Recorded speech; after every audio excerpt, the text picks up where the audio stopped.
got a new project on the go, Commodore 64. One of my beloved machines when I was a little kid. Although before the Commodore 64 I actually had a Commodore 16. Another one that I really did enjoy and do still want to get eventually, so I will eventually get a Commodore 16 as well, which was only 16k. But yeah, a few mods on there. Ignore the paper clip, the crocodile clip. That's actually because I'm missing a button there. It's just to hold it up. I've got a button on order, just waiting for it to arrive. I think it's coming from Ireland, so that's why it's taking a bit of time. Sorry about the shaking. Don't know why I'm shaking at the moment. But yeah, first things first.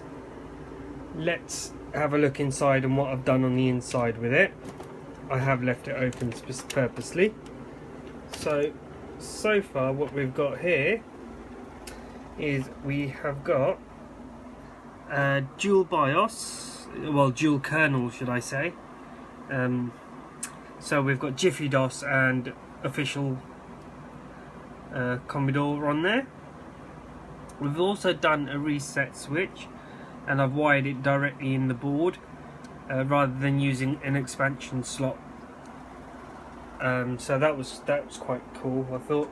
And I'm just gonna close this and show you the rest of the mods. So for the Jiffy DOS switching, I didn't want to drill any holes or anything. That's one thing I didn't want to do. So this is what I did. It's better to see it as it is rather than lifting up the console, well, the computer, and there it is.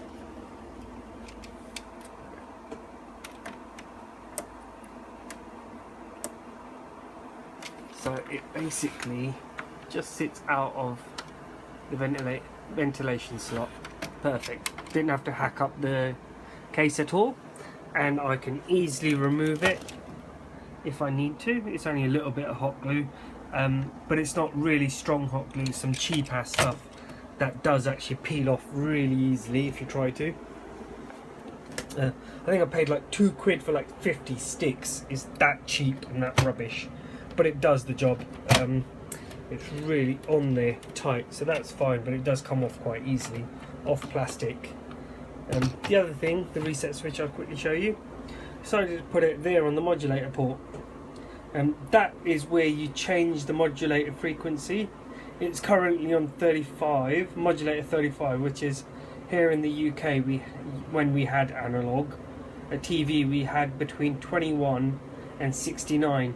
So you can go through that to get to whatever channel you want. I think 23 was BBC One, 36 was Channel 5. I can't remember the rest of them. I think 23 was another one. I think that was ITV. But this is set to 35. But you can turn this little screw knob in there that's behind it to change that to whatever you want it to do. Never going to use that again. I probably will use that. Might do, might not. But I'm happy to just leave it on 35, so I never will turn that. So I'll put it just there.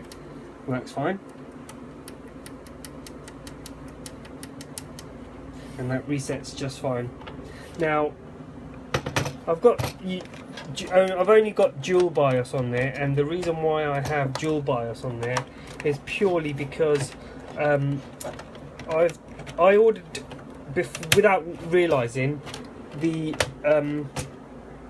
Ultimate 2, the 1541 Ultimate 2, and I've been told, I didn't realize this, but I've been told that it can load kernels straight from the Ultimate via the SD card. So I thought, well, I'll leave Jiffy DOS and the normal DOS, the mod that I've done, and I'll just load any other kernel I need straight from the SD card, because I do have SX BIOS and GS BIOS working on the breadbin as well.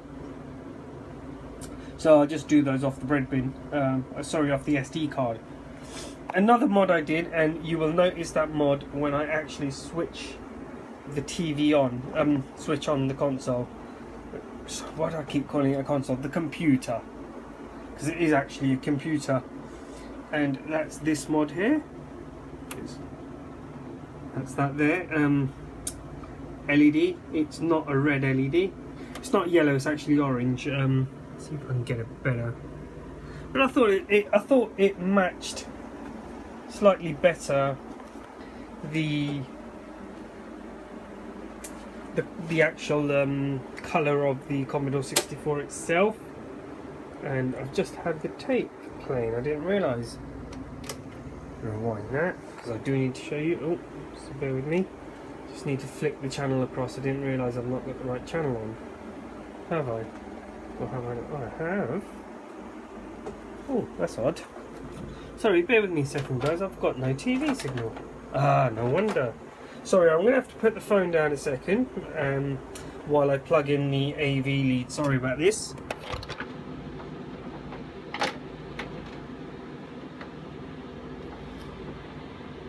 I thought it was plugged in, but it isn't. There we go. So, there we have it.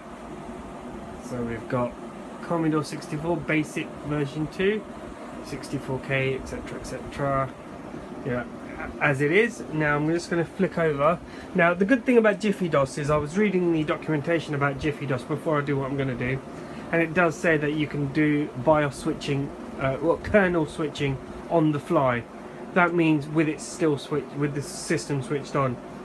The only thing obviously you need to make sure is the actual Commodore 64 is not trying to access the kernel at the time of doing this on the fly switch. The normal way to do it is you switch to flick, you flick the switch and then you have to type a quick command, and that's how you do it without losing any of your work. But we're going to do it by just resetting the system. So you flick the switch, press the reset button, and there you go, flips over to Jiffy DOS. So you've got Jiffy DOS version 6.01. Okay, so there we have Jiffy DOS. And obviously, as you know, Jiffy DOS does not have the tape drive. As you can see, device not present error. It only has the floppy drive. It probably will say device not found if I try it. Oh.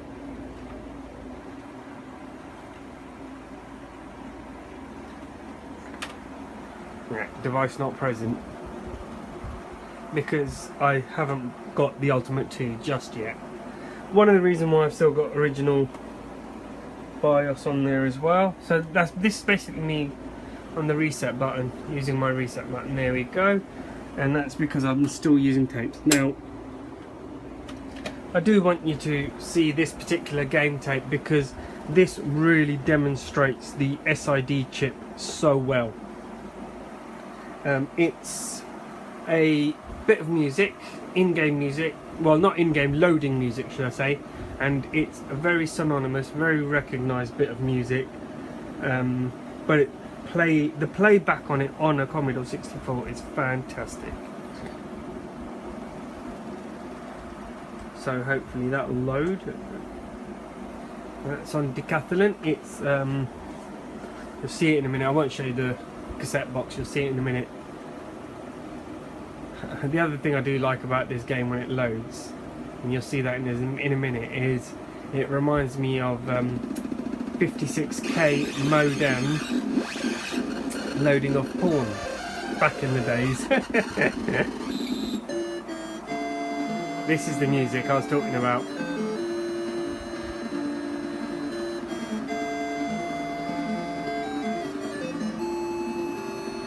And that's what I was talking about, 56K modem porn loading. That's how it used to load back in the day.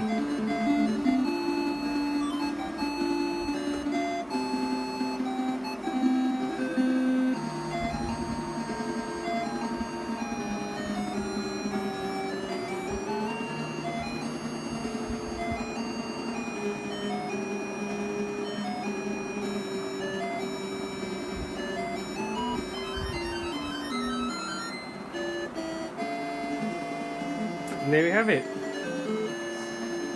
And this music will carry on until the game's loaded.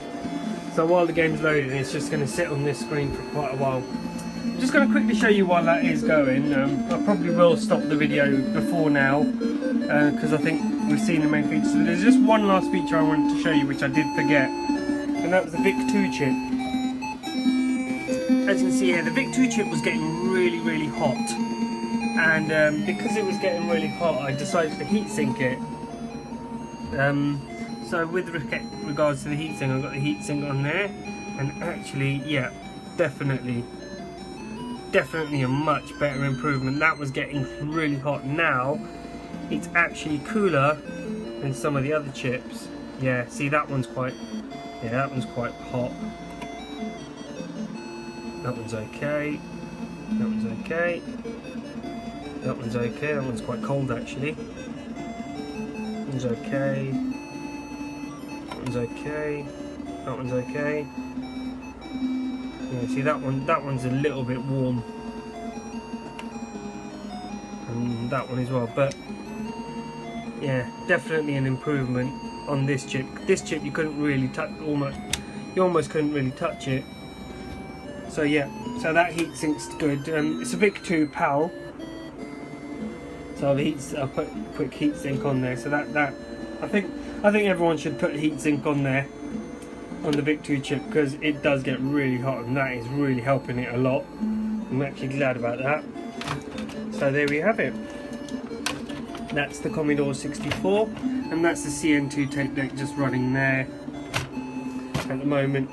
It's only a temporary measure until I get my Ultimate 2, but it's still nice to have cassette decks. There's the box for Daley Thompson, Cathlon.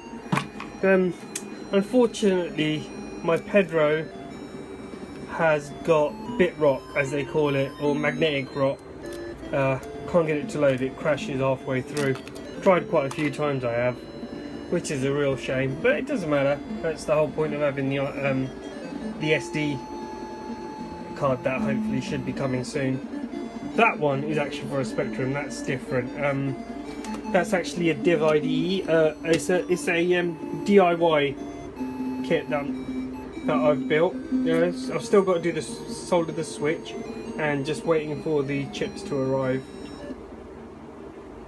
Oh, there we go. Actually, might as well let the video run quickly to the end now.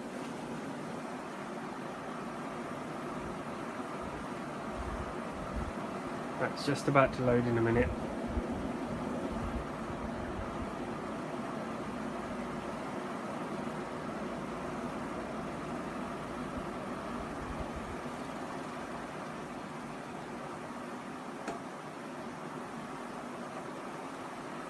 Graphics are really good actually, I must say. And there we have it. That's supposed to be Daley Thompson.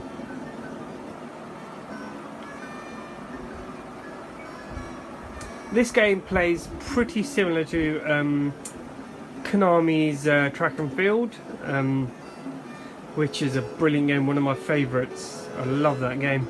But yeah, it plays very similar to that, and it's a 2-button jump and a jump, or a fire button as you call it, for javelin and whatever, throw, jump. So it's a 3-button game, but you can use it in joystick mode. The 2 buttons symbolise left and right. So you can mash your stick left and right and use the fire button to do your jumping with. But yeah, it's a pretty good game, but as you can see, it's not 2-player. As you can see, it says player 2 participates in running events only. So it's really only a single player game really, which is a shame. But yeah, there we have it. It's my Commodore 64 that I've got modded, sorted it all out. Breadbin, really proud of that. I missed having a Commodore 64, so I'm really glad I've got one now again. And hopefully we'll get that #1 button sorted out fairly quickly.